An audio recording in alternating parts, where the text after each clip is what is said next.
তাবুক যুদ্ধ ছিল ইসলামের ইতিহাসে একটি অত্যন্ত কঠিন ও ধৈর্যসাধ্য যুদ্ধ। সেই সময় আরবের প্রচণ্ড গ্রীষ্মকাল, প্রচলিত খরার প্রভাব, খাদ্য ও পানির সংকট, ভ্রমণের দুর্ভোগ সব মিলিয়ে এক ভয়ানক পরিস্থিতির সৃষ্টি হয়েছিল।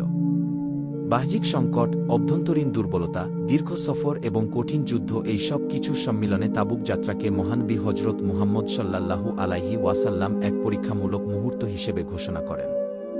তিনি সকল সাহাবীদেরকে যুদ্ধ প্রস্তুতির জন্য আহ্বান জানান এবং খোলাখুলিভাবে ঘোষণা দেন যে কেউ তার সামর্থ্য অনুযায়ী অর্থ, খাদ্য, যানবাহন যেকোনো কিছু দিয়ে এই যুদ্ধে অংশগ্রহণ করতে পারে।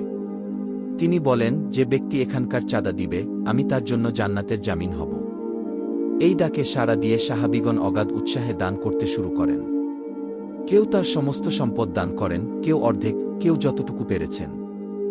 এই সময় হজরত ওসমান গনি রাদি আল্লাহ তাআলা আনহু উঠে দাঁড়ান এবং ঘোষণা দেন, তিনি একত্রে 1000 উট, 100 ঘোড়া এবং 20,000 স্বর্ণমুদ্রা দিয়ে এই অভিযানের খরচ দেবেন। মহানবী হজরত মুহাম্মদ সাল্লাল্লাহু আলাইহি ওয়াসাল্লাম তার এই দান দেখে অত্যন্ত আনন্দিত হয়ে বলেন, আজ থেকে ওসমানের কোনো কাজই ক্ষতিকর হবে না, সে যা ইচ্ছা করতে পারে। পরে হজরত আবু বকর সিদ্দিক রাদি আল্লাহ তাআলা আনহু তার সম্পূর্ণ ঘরের জিনিসপত্র, ধনসম্পদ, পোশাক, এমনকি খাবার পর্যন্ত নিয়ে এসে রাসূল সাল্লাল্লাহু আলাইহি ওয়াসাল্লামের হাতে তুলে দেন। তখন রাসূল সাল্লাল্লাহু আলাইহি ওয়াসাল্লাম জিজ্ঞাসা করলেন, হে আবু বকর, তুমি তোমার ঘরে কি রেখে এলে? তিনি বিনম্রভাবে বললেন, হে আল্লাহর রাসূল, আমি ঘরে আল্লাহ ও তার রাসূলকে রেখে এসেছি। এই কথার উত্তরে রাসূল সাল্লাল্লাহু আলাইহি ওয়াসাল্লাম আবু বকরের জন্য দোয়া করেন এবং বলেন, আল্লাহ তোমার এই দানে বরকত দান করুন। অন্যদিকে হজরত উমর ফারুক রাদি আল্লাহ তাআলা আনহু আশা করেছিলেন, তিনি হয়তো আজ আবু বকরের চেয়ে বড় দান করতে পারবেন। তিনি তার অর্ধেক সম্পদ নিয়ে এলেন এবং ভাবলেন, আজ হয়তো তিনিই সর্বাধিক দানকারী হবেন।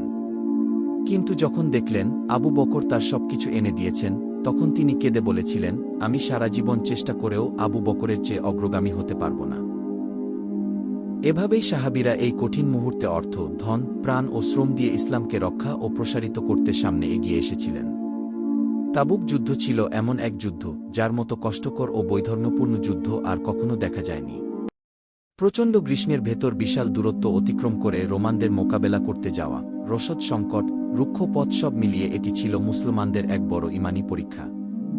এই যুদ্ধের প্রস্তুতি ও পথে সাহাবীদের দানোৎসর্গ ছিল ইসলামের ইতিহাসে অনন্য এক দৃষ্টান্ত। কেউ দান করলেন উট, কেউ দিলেন খাদ্য, কেউ আনলেন কাপড়, কেউ সামান্য, কেউ সব কিছুই দান করে ফেললেন, এই যেন এক মহাত্যাগ ও ঈমানের জয়গান। রাসূল সাল্লাল্লাহু আলাইহি ওয়াসাল্লাম নিজেও দোয়া করতেন এই দানকারীদের জন্য, যেন তাদের মাল ও প্রাণে বরকত নেমে আসে। তিনি সাহাবীদের মাঝে এমন উদ্দীপনা সৃষ্টি করেছিলেন যে প্রত্যেকে প্রতিযোগিতা করে ঈমানের ভিত্তিতে দান ও অংশগ্রহণ করতেন। এই মহত্তম আত্মত্যাগমূলক যাত্রা আমাদের শিক্ষা দেয়, ঈমান শুধু মুখের কথা নয়, তা প্রমাণ হয় কঠিন সময়ে। এই তাবুক যুদ্ধ প্রমাণ করেছিল, কার ঈমান সত্যিকারের, কে আল্লাহর পথে নিজের সব কিছু উৎসর্গ করতে প্রস্তুত। পরিশেষে আমরা বলতে পারি, তাবুক যুদ্ধ শুধু একটি সামরিক অভিযান ছিল না, এটি ছিল সাহস, আত্মত্যাগ, ভ্রাতৃত্ব ও ঈমানের অনন্য পরীক্ষা। সাহাবীদের দানের উদাহরণ আজও আমাদের শিখিয়ে যায় আল্লাহ ও তার রাসূলের সন্তুষ্টির জন্য আমরা কতটুকু উৎসর্গ করতে পারি। আজ এইটুকুই। আজকের মতো বিদায় নিচ্ছি। পরবর্তী ভিডিও দেখার জন্য অনুরোধ রইল। চ্যানেলটি সাবস্ক্রাইব করে বেল বাটনটি অন করে দিবেন। ততক্ষণ সকলে ভালো থাকবেন। আসসালামু আলাইকুম ওয়া রাহমাতুল্লাহি ওয়া বারাকাতুহু।